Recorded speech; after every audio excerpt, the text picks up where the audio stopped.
नमस्कार, जय साई राम। मैं सनी चंदेल स्वागत करती हूँ। श्री साई ज्ञानेश्वरी के चौथे अध्याय भगवत शक्ति में हम पढ़ रहे थे कि स्वामी वासुदेवानंद जी पुंडलीक राव को समझा रहे थे और उन्होंने एक नारियल श्री साईं जी के लिए उनके हाथ दिया।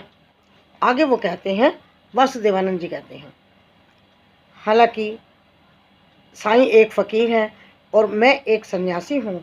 उनके सामने कर्म अकर्म, रीति बंधन, करणीय अकरणीय आदि का कोई प्रश्न ही नहीं उठता। सूर्य के सामने शुद्ध अशुद्ध क्या, वह तो अशुद्ध को भी शुद्ध करने की क्षमता रखता है।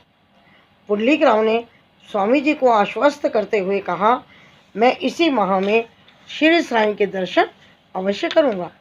उन्होंने स्वामी जी से नारियल लेकर कहा, यह सादर श्री साईं जी को भेंट किया जाएगा, आप निश्चिंत रहें।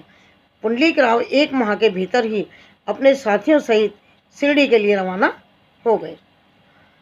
कोपर गांव से जाने वाली गाड़ी में अभी काफ़ी समय शेष था। सभी को भूख लगी थी, अतः सभी सामने नदी के किनारे नाश्ता करने बैठ गए। उनके पास पोटली में भुना हुआ चिवड़ा था। पोटली खोली गई और सभी चिवड़ा खाने लगे। चिवड़ा खाने में बहुत अधिक तेज था, उसमें मिर्च कुछ अधिक डली हुई थी। चिवड़े को खाने योग्य बनाने के लिए नारियल निकाला गया और उसे तोड़कर चिवड़े में मिला दिया गया और नाश्ते के साथ खाना खाने में प्रयोग में ले लिया गया।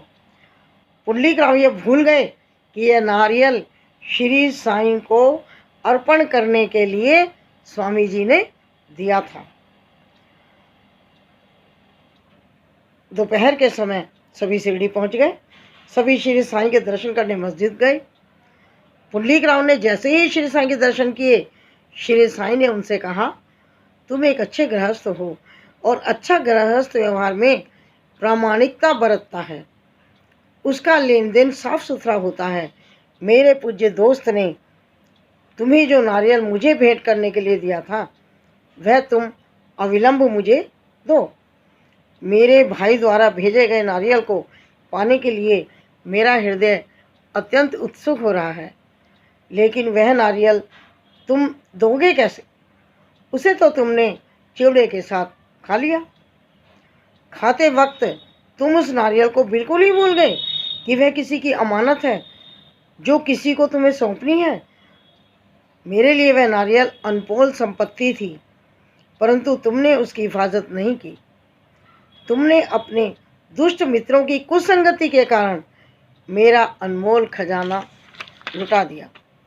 श्री साईं समर्थ के ऐसे वचन सुनकर पुंडलीक राव हक्के बक्के रह गए। वे श्री साईं के चरणों में झुक गए। अपने सिर को अनायास ही दोष लग जाने के कारण वे थोड़े उत्तेजित हो गए और बिना सोचे समझे बोल पड़े, महाराज, सचमुच हम नारियल को भूल गए। हमें भूख लगी और उस तेज चिवड़े को मीठा करने के लिए हमने अपनी इच्छा से नारियल तोड़कर उसमें मिला लिया। वस्तुतः यह मेरी बड़ी भूल है। आपके प्रति यह एक अपराध है। आप मुझे क्षमा करें। मैं ऐसा करता हूँ कि उस नारियल के बदले आपको दूसरा नारियल लाकर देता हूँ। पुंडलीक राव दूसरा नारियल लाने के लिए ज्यों ही उठे, साईं ने उन्हें हाथ पकड़कर वापस बिठाया और हंसकर बोले, पुंडलीक राव, दूसरा नारियल लाने की जरूरत नहीं। वासुदेवानंद जी के द्वारा दिया गया वह नारियल अनमोल था। कोई अन्य नारियल उसकी बराबरी कर ही नहीं सकता। गोदावरी के पवित्र जल की कीमत अनमोल है, उसकी बराबरी कभी कुएं का पानी नहीं कर सकता। अब जो भूल हो गई वो हो गई। तुम मेरे बच्चे हो। अब मैं अपने हृदय में किसके लिए क्रोध करूं? मेरे क्रोध करने से होगा भी क्या? धन्यवाद। इससे आगे का पाठ अगली वीडियो में। जय साई राम।